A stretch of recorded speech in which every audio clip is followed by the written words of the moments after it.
नमस्ते, hello everyone, my name is Hrithik and welcome back to my channel रोय गेमी।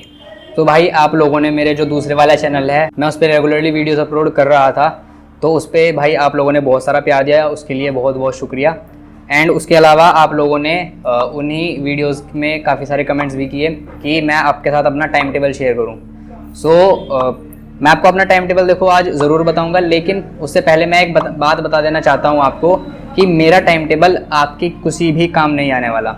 और ऐसा मैं इसलिए कह रहा हूँ क्योंकि हर एक व्यक्ति की पढ़ने की जो स्टाइल होता है वो अलग अलग होता है, हर एक का जो माइंड होता है वो अलग अलग होता है, और हर एक की जो एग्ज़ाम्स को लेके अप्रोच होती है वो भी डिफरेंट होती है। मैं आपको फिर भी कहूँगा कि आप ये वीडियो ज़रूर देखें, क्योंकि इससे आपको कम से कम इतना आइडिया ज़रूर हो जाएगा कि आपको टाइम टेबल एटलीस्ट अपने लिए प्रिपेयर कैसे करना चाहिए। सबसे पहले मैं आपको बताऊँगा कि आपको अपना टाइम टेबल बनाने के लिए सबसे पहले इन 3 बातों का ध्यान रखना पड़ेगा।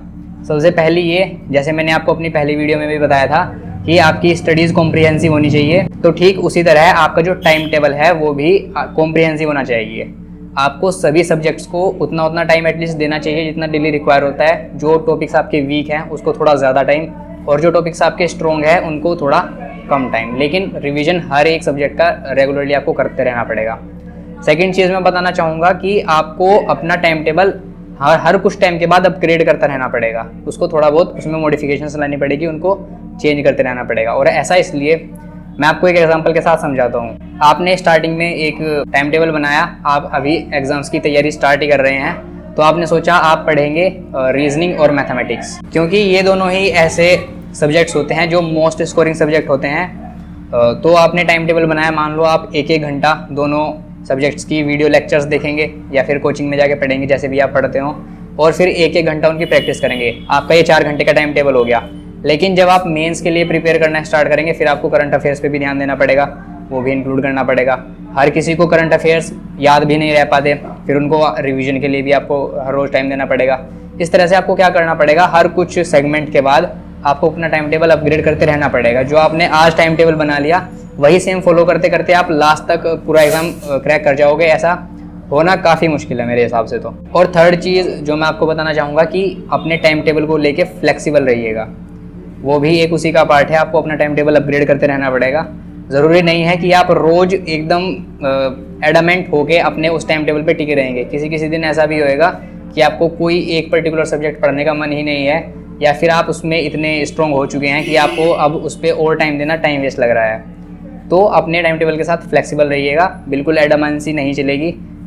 जितने भी कॉम्पिटिटिव एग्जाम्स होते हैं उनकी जर्नी थोड़ी सी लंबी होती है, तो अपने आप से ये एक्सपेक्टेशन मत रखिएगा कि आपको तैयारी करते हुए 1-2 महीने या 3-4 महीने भी हो चुके हैं और अभी भी आप मॉक टेस्ट दे रहे हैं, आपके रिजल्ट्स अच्छे नहीं आ रहे। ऐसा हो सकता है आपके टाइम टेबल में कुछ कमी हो, आपके पढ़ने के स्टाइल में कुछ कमी हो, वो धीरे धीरे आपको खुद से ही पूछ के वो सवाल आपको उन पर अपग्रेड करते रहना पड़ेगा। तो अब मैं फाइनली आपसे शेयर करता हूँ मैं किस तरह से पढ़ता था, क्या मेरा टाइम टेबल रहता था जब मैं तैयारी करना शुरू की थी, और उसमें फिर मैं कैसे कैसे ऐड करता चला गया। टू बी वेरी ऑनेस्ट, मैं बहुत ज़्यादा लंबे टाइम तक नहीं पढ़ सकता। मुझे अपना पढ़ने का स्टाइल पता था, तो मैं हमेशा ब्रेक ले लेके पढ़ता था। मैंने अपना टाइम टेबल ऐसे डिज़ाइन किया था, जो मेरा वीक पोर्शन था वो मैं दिन में सबसे पहले पढ़ता था, क्योंकि उस टाइम फोकस एकदम अच्छा रहता था, बॉडी में एनर्जी होती थी, उस चीज़ पे खर्च करने के लिए उसको मैं यूज़ कर सकता था। तो मैं सबसे पहले पढ़ता था करंट अफेयर्स, क्योंकि मेरा जीए सेक्शन काफ़ी वीक रहता था, मुझे पता था। तो सबसे पहले मैं 9 बजे से लेके पढ़ता था 1 बजे तक। ये एक लगभग 4 घंटे की शिफ्ट रहती थी। तो मैं ऐसे पढ़ता था, मान लो 9 मैंने स्टार्ट किया, 9 से 9:45 मैं करंट अफेयर्स की वीडियो देख के उसका लेक्चर लेता था। और स्टार्टिंग में मैंने नोट्स भी बनाए थे, लेकिन जैसे मैं धीरे धीरे पढ़ता रहा, 3-4 महीने तक तो मैंने नोट्स बनाए। उसके बाद मुझे को थोड़े थोड़े रिवाइज होने लगे, याद रहने लगे करंट अफेयर्स, तो फिर मैंने नोट्स बनाने छोड़ दिए, मैं सिर्फ वीडियोस देखता था। ये हमारा 45 का एक लेक्चर हो गया। उसके तुरंत बाद मैं वोकैबलरी का लेक्चर लेता था। वोकैबलरी में चारों जो पार्ट्स हैं आपको पता है, मैंने डिटेल्ड प्रिपरेशन स्ट्रेटजी में आपको बताए थे। उसके तुरंत बाद मैं करता था द हिंदू एडिटोरियल की रीडिंग, और उसके तुरंत बाद 10 से 15-20 मिनट का जितने भी छोटे छोटे क्विज़ होते थे, किसी भी एक सिंगल टॉपिक के, इंग्लिश के जो ग्रामर वाला पार्ट होता था उसका एक क्विज़। तो ऐसे करके 9 to 9:45 मेरे करंट अफेयर्स, उसके बाद 9:45 to 10:25 के आसपास तक मेरा वोकैबलरी का लेक्चर, फिर 10:25 से 10:40 तक लगभग मैं एडिटोरियल करता था, 15 मिनट में हो जाती थी। स्टार्टिंग में बहुत ज़्यादा टाइम लगता था, लेकिन धीरे धीरे तैयारी करते करते वो टाइम कम हो गया। फिर उसके बाद 10:40 से लेकर 10:50 तक एक इंग्लिश के कोई भी एक ग्रामर वाले टॉपिक का क्विज़। उसके बाद मैं लेता था 10-15 मिनट का ब्रेक, दोबारा से पढ़ना स्टार्ट करता था 11 बजे से। सो 11 बजे से लेके 11:30 तक मैं करता था स्पीड मैथ्स की practice, simplification and approximation, number series और क्वाड्रेटिक इक्वेशंस। आधे घंटे रोज इनकी प्रैक्टिस, कम से कम 20 से 25 क्वेश्चंस हर एक टॉपिक में से। आधा घंटा मैंने लिख रखा है। कई बार मैं इनमें से इनकी वीडियोस भी देख लेता था, कहीं किसी क्वेश्चन में कुछ नई अप्रोच तो नहीं आ गई हो। उसके बाद जो टाइम रहता था मेरा 1 बजे तक, उसमें मैं पहले करता था 20 से 25 क्वेश्चंस किसी भी एक अर्थमेटिक के टॉपिक के। स्टार्टिंग में मैं वीडियोस देखता था, उसके बाद उनकी प्रैक्टिस खुद से करता था कि किसी दिन मैंने सिर्फ वीडियोस देख ली, किसी दिन मैंने सिर्फ खुद से प्रैक्टिस कर ली। और उसके बाद 1 बजे तक मैं करता था केवल DI, प्रीलिम्स लेवल की भी कम से कम 5 से 10 DI और कम से कम 2 मेंस लेवल की DI। उसी सेम तरीके से कभी वीडियोस देख ली, कभी किसी टेलीग्राम ग्रुप से PDF डाउनलोड कर ली, कभी किसी के चैनल पे चले गए यूट्यूब के, वहाँ से कुछ DIs देख ली। तो इस तरह से ये चेंज कर करके मैं पढ़ता रहता था। तो ऐसे 11:30 से लेके 1 बजे तक मैं केवल मैथ्स पढ़ता था। तीनों पार्ट रखता था उसमें, स्पीड मैथ्स का भी, अर्थमेटिक का भी और DI का भी। उसके बाद मैं लेता था 1 घंटे का ब्रेक उसमें लंच वगैरह करने के लिए। उसके बाद लंच के बाद मैं करता था अपनी रीजनिंग के क्वेश्चंस की प्रैक्टिस। 2 से लेके 3 बजे तक मैं रीजनिंग पढ़ता था। रीजनिंग में वही मिसलेनियस क्वेश्चंस और पजल्स और सीटिंग अरेंजमेंट। कई बार ये टाइम 20 और 40 होता था, कई बार ये टाइम 10 और 50 मिनट्स होता था, कई बार ये टाइम 30 मिनट्स होता था।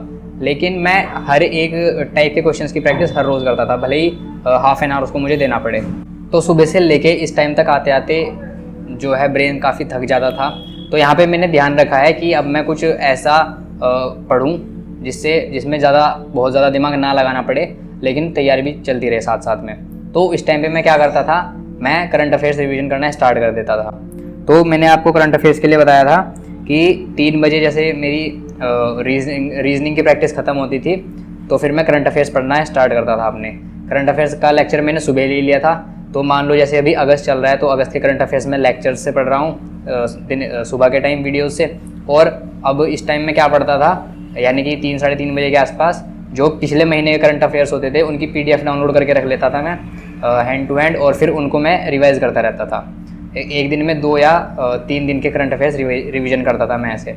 और इतना टाइम मैं करंट अफेयर्स को इसलिए देता था क्योंकि भाई इनका अच्छा खासा पार्ट आता है मेंस के एग्ज़ाम में, और मुझे कहीं ना कहीं पता था कि उस पर मुझे थोड़ी सी ज़्यादा मेहनत करनी पड़ेगी। तो इसी तरह आप भी अपने अकॉर्डिंग देखिए आपको किन चीज़ों पे ज़्यादा मेहनत करने की ज़रूरत है, और उसके अकॉर्डिंग अपना टाइम टेबल ध्यान में रखिए, तब बनाइए। तो 3:30 पौने 4 बजे तक लगभग मेरा ये करंट अफेयर्स रिवीजन का जो प्रोग्राम था वो ख़त्म हो जाता था। इसी के बीच में मैं कभी कभार कुछ टाइम क्या करता था, मैं पढ़ लेता था अपनी बैंकिंग एंड फाइनेंशियल अवेयरनेस और स्टैटिक जीके। वो भी मैं केवल यूट्यूब से ही पढ़ता था। हालांकि मैंने एक जगह ऑफलाइन कोचिंग ली थी, वहाँ पे मैंने कवर किया था। उसके बाद फिर से मैं करीब आधे घंटे का ब्रेक लेता था। अब मेरे जो ब्रेक की फ्रीक्वेंसी होती थी वो थोड़ी ज़्यादा हो जाती थी, क्योंकि माइंड थक चुका होता था सुबह से पढ़ते पढ़ते।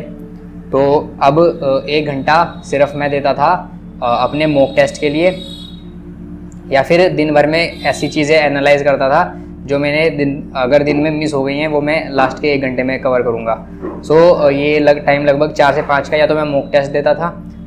किसी दिन अगर पढ़ने का मन नहीं भी है तो मैं नहीं भी पढ़ता था, क्योंकि मैंने आपको स्टार्टिंग में ही बताया था फ्लेक्सिबिलिटी रखनी भी बहुत ज़रूरी है। लेकिन जिस दिन मैं मॉक लगाता था उस दिन मैं ध्यान रखता था कि जब मैं मॉक लगाने के बाद उसका पूरा एनालिसिस अच्छे से करूँ, और एनालिसिस करने के बाद मैं वो पॉइंट्स नोट कर लेता था जो मेरे कहीं ना कहीं वीक रह गए उस मॉक टेस्ट को देने में, और फिर उनकी प्रैक्टिस में अकॉर्डिंगली नेक्स्ट डे करता था इसी टाइम टेबल के स्लॉट में।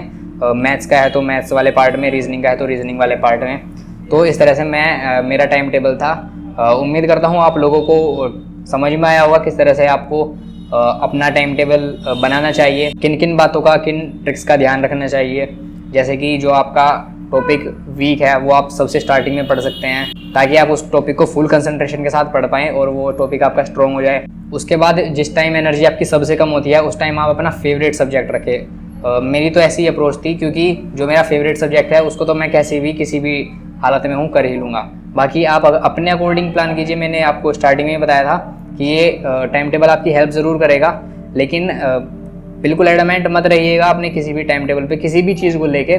फ्लेक्सिबिलिटी हर चीज़ में बहुत ज़रूरी है लाइफ में। सो इस वीडियो को यहीं पे एंड करता हूँ और अब आपसे नेक्स्ट वाली वीडियो में मिलेंगे। आपको कुछ और अगर सजेशंस चाहिए या फिर कुछ और भी आप चाहते हैं किस टाइप का कंटेंट मैं और क्रिएट करूं, तो आप प्लीज़ कमेंट सेक्शन में ज़रूर बताइएगा। तब तक के लिए thank you so much for watching this video.